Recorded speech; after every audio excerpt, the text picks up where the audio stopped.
Hey everyone! Welcome to the Bold and Beautiful 24. I'm Alessio, and I'm so excited to have you here. If you love Bold and Beautiful, then you're in the right place. Make sure to hit that subscribe button and turn on notifications so you never miss a video. Alright, let's dive right in. Steffy Forrester has always been a woman with strong convictions, someone who fights fiercely for what she believes in and protects the people she loves most with unwavering loyalty. However, what is about to happen in her personal life and within her family may very well be one of the most intriguing chapters yet in the ever-twisting narrative of the Bold and the Beautiful. This time, Steffy may step into the role of matchmaker not for her father Ridge Forrester, not for her brother Thomas, or Steffy has been quietly observing, quietly realizing that the real issue here is not Brooke at all, but Ridge himself, a man who continues to make choices that lead to heartbreak, a man who insists on following his heart wherever it leads. Even if that means abandoning Taylor time and time again whenever Brooke lets him down, only to be discarded again when Brooke decides she wants him back, because this cycle has drained her, humiliated her, and prevented her from experiencing the kind of lasting. Will Sheila save Luna from Lee? That's the burning question, and if you've been following the Bold and the Beautiful drama lately, you already know how intense this storyline has become.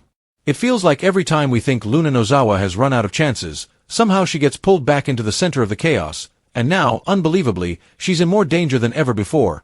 Not from Bill Spencer, not from Katie Logan, not even from Will Spencer, but from her own aunt, Lee Finnegan, the very woman who once faked her death in order to protect her, the very same way she once faked Finn's. But the irony here is brutal. Lee, who once saw herself as Luna's savior, is now the one whose hands are wrapped around Luna's throat, and unless someone steps in, this young woman may not survive Lee's rage. The previews gave us a shocking glimpse, Lee strangling Luna right in front of the Spencers and Katie, with no hesitation, no mercy, just pure fury. And what's most disturbing is that Bill, Katie, and even Will don't seem inclined to stop her. They're so disgusted with Luna, so angry at everything she's done, that they look ready to let Lee finish what she started. Think about that for a second. Will, the very man who was once victimized by Luna's twisted scheme, isn't rushing to stop her from being choked, and Katie, who usually stands on some moral high ground, isn't diving between them either. Even Bill, who has always prided himself on control and strategy, is standing still, almost as if he believes this is justice playing out before his eyes. That alone tells you just how far Luna has pushed people with her actions, how much damage she's caused, and how thin the line between justice and vengeance has become in this storyline. But of course, this is Bold and the Beautiful, and nothing is ever that straightforward, which is where Sheila Carter comes in.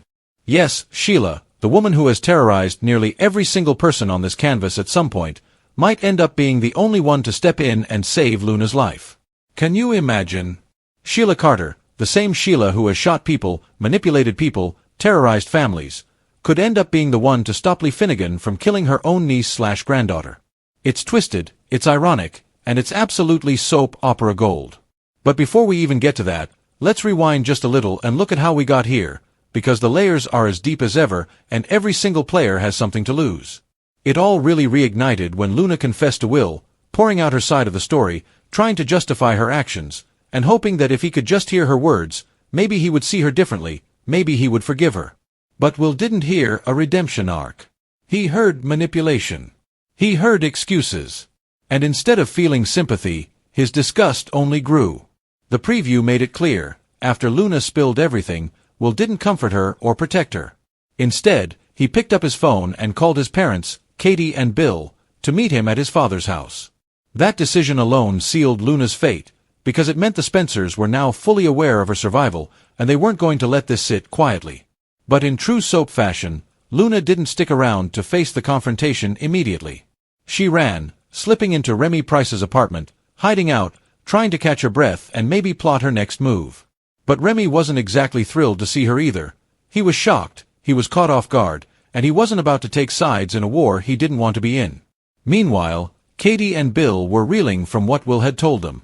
The fact that Luna was still alive, the fact that Lee had kept her hidden, faking her death the same way she had with Finn, was almost too much to wrap their heads around. And yet, deep down, were they really surprised? No, not entirely. This was Lee Finnegan's signature move, playing God with life and death, deciding who lived, who died, and who got a second chance. And when it came to Luna, Lee had once believed in second chances, maybe even third chances, but the truth was, those chances had run out. Lee knew it. The Spencers knew it. And Sheila, oh Sheila, knew it better than anyone. Because what most people didn't realize was that Sheila had been in on the secret from the beginning. She had been right there at Luna's bedside when she woke up, standing shoulder to shoulder with Lee, both of them looking down at this broken young woman and thinking they could fix her. And isn't that classic Sheila? Believing that because she, in her mind, had reformed and found redemption through love, she could somehow pass that same transformation down to Luna. But redemption isn't something you can hand someone like a gift. It has to be earned, and Luna never truly tried to earn it. So here we are now, with the walls closing in.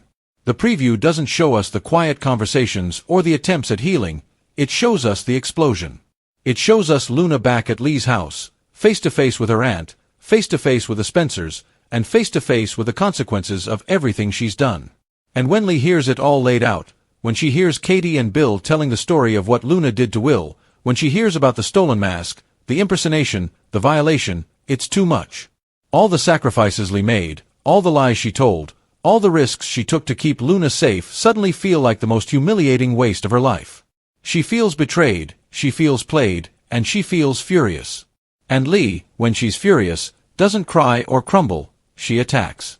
We've seen it before, and we're seeing it again, only this time the victim isn't an outsider. It's family. Lee grabs Luna by the throat, slams her against the wall, and snarls words that are as sharp as her hands are strong, calling her evil, calling her unworthy, and making it clear that she sees no path forward except ending this once and for all. And the Spencers, they just stand there. Maybe it's shock, maybe it's vindication, maybe it's cowardice, but whatever it is, they don't intervene. Which is why the possibility of Sheila showing up in that exact moment is so tantalizing. Because Sheila has always thrived in the chaos. She has always inserted herself at the exact moment when everything is about to collapse, and this is no different.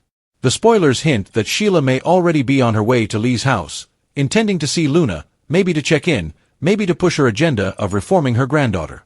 But when she sees the Spencers arriving, she knows something is wrong. She knows this isn't a casual visit. And if she walks through that door and sees Lee strangling Luna, what will she do? The answer almost feels obvious. She'll save her. Because as much as Sheila has done in her past, as much blood as she has on her hands, she is fiercely protective of her family, and Luna, whether Luna likes it or not, is her granddaughter. And there's no universe where Sheila Carter stands by and watches someone kill her granddaughter, even if that someone is Lee, even if the Spencers are silently cheering it on. So yes, I think Sheila will save Luna. And the fallout from that will be enormous. Imagine the look on Finn's face when he finds out that not only has Luna been alive this whole time, but Sheila has known about it and kept it a secret. Imagine the tension between Lee and Sheila, both women who claim to want the best for their family but who approach it with such violently different methods. And imagine the Spencers, who now have to face the fact that they